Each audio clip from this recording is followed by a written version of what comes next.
Commission of Inquiry. Four companies implicated in a tender scam alongside suspended eThekwini Mayor Zandile Gumede had their contracts renewed despite a report which advised the opposite. Last year, the city's Integrity and Investigations Unit probed irregularities within the Durban Solid Waste Unit, and it was concluded and handed over to Council in December. However, despite this, the four entities had their contracts extended in March. Our KZN Bureau Chief Ziyanda Ngcobo filed this report. Why did the eThekwini municipality ignore its own internal report, which raised alarm bells over the alleged tender scam in the Durban Solid Waste Unit worth hundreds of millions and saw the outsourcing of waste removal?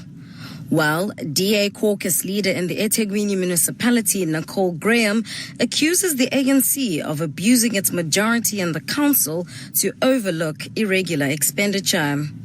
We get, as the executive committee here in eThekwini, quarterly finance reports, and part of that are the tender awards, which come to us for noting. And as part of that, I noticed the names of the four companies that were connected to the four accused that had been extended. Their contract had been extended for refuse. Although the award was made, I think, in March, the report that led to the arrests, the investigative report, was finalized and in the possession of city leadership in December last year.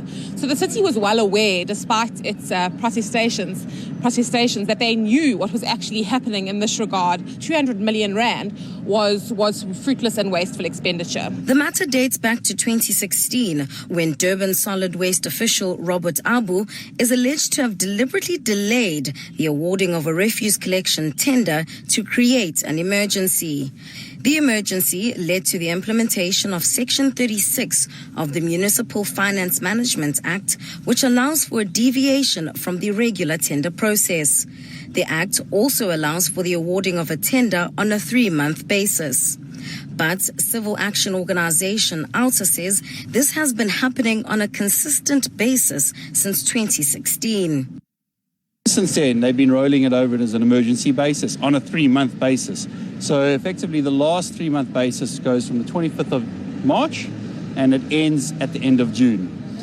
The interesting thing is it's unlikely to go any further because there was an emergent or a special sitting of the Human Settlements Committee on Friday, and they took a decision to no longer continue with the outsourcing of cleaning services in Umlazi, where these four companies operate. The municipality says it's not in a position to immediately terminate the waste removal contracts.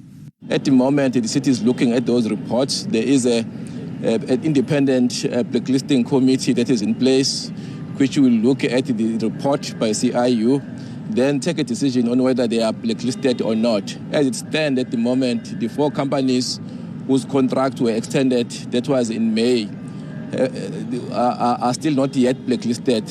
As such, the municipality cannot stop to work with the service provider who have not been officially blacklisted.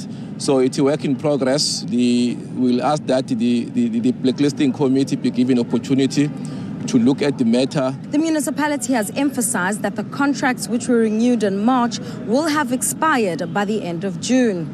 A decision has not yet been made on whether these contracts will be permanently terminated. For Newzroom Afrika on Channel 405, I'm Ziyanda Ngcobo in Durban.